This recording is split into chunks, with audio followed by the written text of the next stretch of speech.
আমার পরীক্ষার মাঝখানে আমার কোনো কাজ আসলে আমার মা বাবার সাথে ফাইট করেছে যে না, তোমার মেয়ে পারবে, ভালো করবে। আমি ইউজুয়ালি ভেরি ইমোশনাল, ইমোশন দেখাতে চাই না, কারণ মানুষ ইমোশনটাকে দুর্বলতা মনে করে।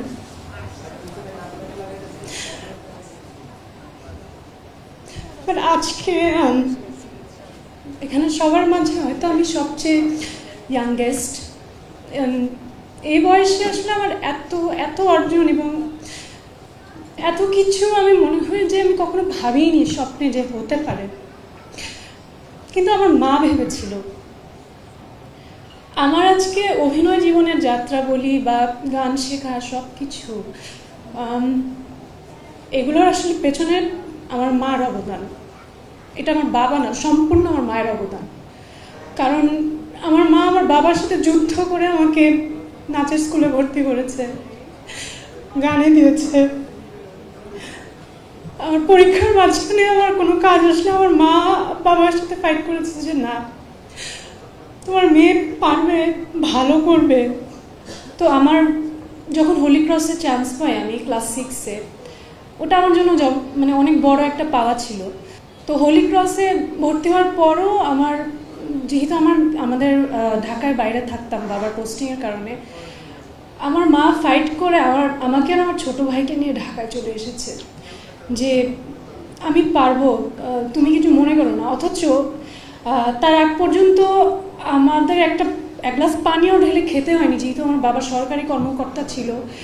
এত এত মানুষজন ছিল কোনো একটা কাজ করার জন্য, ডাক দেওয়ার জন্য। সেই মানুষটা একা একা আমার ভাইকে আর আমাকে নিয়ে ঢাকায় চলে আসে, এবং আমার ছোট ভাইকে এমন এমন দিন গেছে যে রেখে আসার কেউ নাই। স্কুলে এসে সারাদিন বসে থাকতো, আমার ভাইটা গরমে ঘামতো, আর আমার মা বসে থাকতো যে আমার স্কুল ছুটি হবে, তারপর আমাকে নিয়ে বাসায়ও যেত না, তারপর আমাকে নজরুল একাডেমিতে নিয়ে যেত গানের ক্লাসে।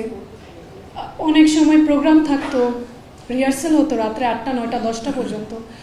আমি স্কুল ড্রেস পরে বসে থাকতাম, আমার মা বাসায় যে খাবার নিয়ে আসতো আবার, যাতে আমার কোনো অসুবিধা না হয়। ইভেন আমার যখন কাজের প্রথম অফার আসে, তখনও আমার মা আমাকে জোর করে যে she is the first person to recognise that creativity inside me.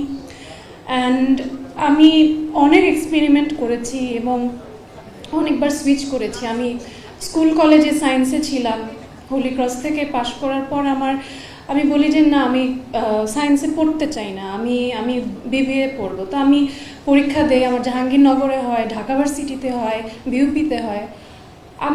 আমি শুধু একবার বলেছি না, আমি পড়তে চাই না। আমি ঢাকা ভার্সিটিতে জার্নালিজম পেয়েছিলাম, আমি বলছি আমি এটা পড়বো না।